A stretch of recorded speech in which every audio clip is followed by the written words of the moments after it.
पहुंचते जानने का प्रयास है, ये कब संत बने थे, किस लिए लाइन में आए थे, मतलब क्या था, और संत की परिभाषा क्या होती है। क्या नाम है आपका? महाराज अनुपम दास जी। कहाँ से आए हो अभी? इस समय नंगला खड़गपुर से आए हैं। तो क्या करने गए थे घर? वहाँ भाई राम कथा चल रही थी। भगवान आपके हाथ में जो ये है वो कौन है? भगवान श्री कृष्ण जी हैं, माधव जी हैं, महाराज है। तो आप इनको लिए लिए क्यों घूम रहे हो? ये मेरे कर्म है, इनकी सेवा करता हूँ। हम किसी पे भरोसा नहीं करता हूँ, इन्हीं की सेवा करता हूँ। इनको हर जगह ले जाने की क्या जरूरत है? घुमाने के लिए। भगवान तो ज्ञापी है, वो हर जगह है, कड़गड़ में है। अब उन्हें घुमाओगे तुम? नहीं भैया, बिल्कुल। भगवान को तुम कैसे घुमा सकते हो? नहीं, घुमा तो नहीं सकते भैया जी, लेकिन जो भगवान है इनको मैंने पुत्र की तरह माना है। भगवान को पुत्र की तरह पुत्र माना है, इसलिए मैं इनकी सेवा हर वक्त करता हूँ। भगवान को पुत्र माना है? हाँ। कैसे? हर समय। भगवान कैसे पुत्र हो सकते हैं तुम्हारे? क्यों नहीं हो सकते भाई? ईश्वर को आप पुत्र कैसे मान सकते हैं? नहीं। अच्छा मुझे बताओ, भगवान को पुत्र कैसे?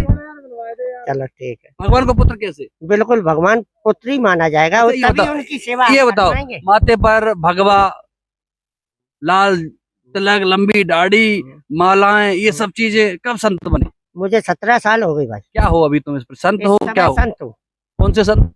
मैं श्री वैष्णव पंथी हूँ, रामलला के भक्त है। अच्छा, संतों की कोई योग्यता हो? बन जाते, माला डाल ली, लाल टोपी लगा ली, क्या योग्यता होती है? जैसी आप सेवा करोगे, भगवान की जैसी सेवा करोगे वैसे ही आपको पदोन्नति मिलेगी। एक संत होता है, एक मंडेश्वर होता है, एक महंत होता है, एक पुजारी होता है। जैसी क्रिया आप करते रहोगे, जैसी सेवा करोगे वैसी आपको मेवा मिलेगी।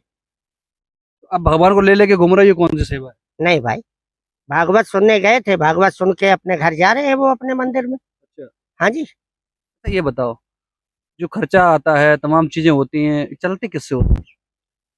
ऐसा कुछ गृहस्थी से मिल जाता है आप लोगों से। कब संत कब बने ये बताओ? पहले क्या करते थे? पहले भैया बिजनेस करते थे। क्या बिजनेस? जी हाँ। कौन सी बिजनेस? पहले बिजनेस करते थे, दुकान उकान कर लिए थे। अरे बिजनेस के बाद संत बन गई? नहीं बात? सब कुछ हुआ भाई। अरे ये बताओ, बिजनेस करते थे फिर संत इसमें क्यों आ गए? प्रभु की मर्जी, मैंने जान ही नहीं पाया किस समय संत बन गए भाई। अच्छा। हाँ, जब प्रभु की मर्जी हुई। अच्छा ये बताओ, बहुत सारे पाखंड बात जो लगातार घूम रहे हैं देश में, उन पाखंडियों में और संतों में पहचान कैसे की जाएगी? वचनों। संत की परिभाषा क्या है? वचनों से। संत की परिभाषा? संत वो संत का मतलब। रामायण में कितनी चौपाइयां याद है? रामायण में कितनी चौपाइयां? काफी याद। एक चौपाई सुनाओ। ना से रोग हरे सब पीरा। चौपाई थोड़ी, ये कौन सी चौपाई? ये कौन सी चौपाई है? चौपाई है भाई। प्रवेश कीजिए सब काजा, हृदय राग कौशलपुर राजा। ठीक।